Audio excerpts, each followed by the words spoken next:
Good evening to all of you, and thank you for joining us on 13 Plus. I'm Mary Coleman. Hope you're having a great week so far. Let's jump right into our story for this evening. Well, modern cars are watching us using their cameras and their smart features. For the first time, we are hearing from the automakers following an alarming number of recent reports, finding manufacturers are not only tracking, but they are also sharing. National Consumer Investigative reporter Rachel DePompa analyzed the policies of several major automakers.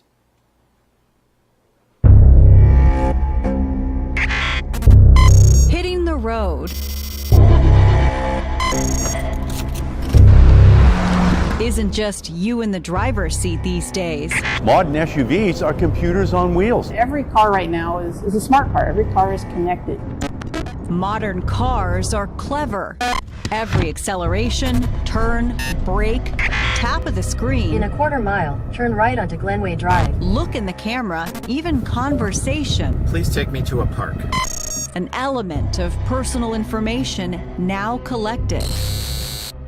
Analysts predict by 2025, more than 400 million cars will become connected on our roadways. It's to improve your driving experience, but it also raises questions about where your data is headed next. It's got a lot of computerized stuff, a lot of convenience features. I know there's a lot of data collection going on. Recently retired, Thomas Miranda in Virginia was ready to spend a little extra on himself for a car that catered to convenience. It's got CarPlay, so it's all connected to the phone. Which drove him to a 2023 Volkswagen. I don't think it talks to my insurance company, hopefully, because this car's fun to drive and I don't want to get myself in trouble. But your car is likely talking to someone. It's watching, amassing metrics, not only how you drive, but what you do inside it.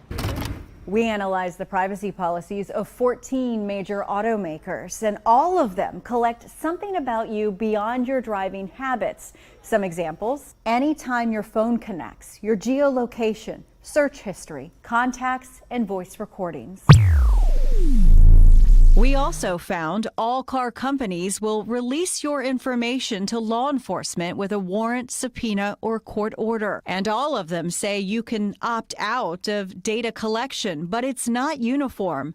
The process is often complicated, and it's not always clear what vehicle features will no longer work when you do opt out. And they present us with these incredibly complex privacy notices, legal notices, whatever, that nobody reads. Nobody has the time to read that. It's like there needs to be a sweet spot where they can present that information in a way that's easier for the consumers to understand. Tech company Mozilla calls modern cars a privacy nightmare, writing vehicles are the worst product category it's ever reviewed for privacy. And consumers don't have a lot of control. They can't turn off a lot of these features without negating the warranty, or they can't opt out a lot of things, or they might not even realize they've been opted into them. Everything's very murky. This is why Jen Caldwriter owns a 22-year-old truck. It's less computerized. And I love it because it doesn't collect any of this. I can get in my car and I'm not worried about somebody tracking where I'm driving or how fast I'm driving, and it's wonderful. She leads the team for Mozilla that researched 25 car brands. They found 84% share or sell your personal data. And some of the car companies are actually selling or sharing that data to data brokers or insurance companies. And insurance companies are using that to adjust people's rates, and they aren't aware that that's happening. We found multiple lawsuits, including a class action filed by consumers against General Motors for releasing their driving data to insurance companies. Soon after, GM announced it severed ties with two data brokers, LexisNexis and Verisk. That company also dropped by Honda and Hyundai. Right now, there are no guidelines. There are no rules. Senator Ed Markey of Massachusetts notes technology is ahead of the law. Federally, there's nothing requiring automakers to have privacy protections for their owners or vehicles. He sent letters to 14 automakers last December raising concerns, asking them to answer a series of questions about what they collect, who sees it, and if you can opt out. All of them responded saying customer privacy is enormously important, but not every automaker answered the specific questions. GM and Kia said they have concerns about the current patchwork of state laws. Stellantis, Nissan, Kia, GM, and Ford all say they strongly support enacting a federal privacy law. Toyota admits it collects location data, facial geometric features, voice recordings, and more. Honda says it gathers audio, electronic, visual, or similar information, your searches, call history, and even voice commands. You have no privacy. That's their privacy policy. Our producer drives a 2019 Jeep Compass, which is manufactured by Stellantis. She pulled her free vehicle privacy report. In seconds, she learned for the first time Jeep is collecting her location, biometrics, meaning face and fingerprints from connected services, and other personal information. It calls her vehicle a smartphone on wheels. The report says Jeep may sell and share her information with affiliates, service providers, insurance, and the government. It also shares with select third parties so they can provide her with personalized offers and discounts. In its letter to Senator Markey, Stellantis said it only collects information when required or permitted by law or authorized by customers. You asked 14 major automakers about their data privacy policies, what they collect.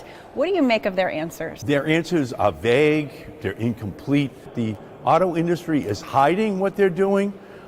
Where there's smoke, there's oftentimes fire, and we did not get the answers which should satisfy the American driving public. Markey's now urging the Federal Trade Commission to investigate auto manufacturers and their practices. You can request a free consumer disclosure report anytime from LexisNexis and Verisk to see what your vehicle is collecting about you. Under the Fair Credit Reporting Act, you can also dispute any findings in that report. Thomas Miranda. This is interesting too, is like I can control all of these parts of the vehicle from inside the screen, lighting. Has been road tripping in his new Volkswagen. Tire pressures. For a few weeks now. Things like what the mirrors do. His car company was one of the most transparent and said anytime you connect your cell phone, it's getting information. He says it's astonishing the amount of data being collected, and he's not sure he can trust the car makers to police themselves. Nobody wants to get ambushed by a car they just bought, jacking up their insurance rates because they didn't read paragraph 37 on page 9 of a privacy summary while they're going through lease paperwork or loan paperwork and all the other processes required of buying a car. It's very complicated right now. I think probably more complicated than it needs to be. Though Miranda says he isn't going to stop taking his new wagon for a spin anytime soon.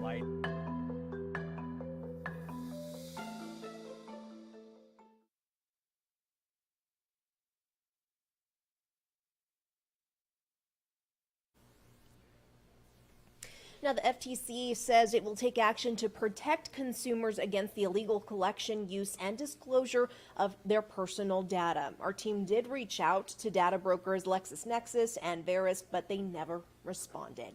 We will leave you with a live look from our Mount Bigelow cam this evening, where things are looking lovely out there. Again, we hope you're having a great Monday, and we hope you will join us for 13 News Live at 10 for more of your news headlines and your latest weather.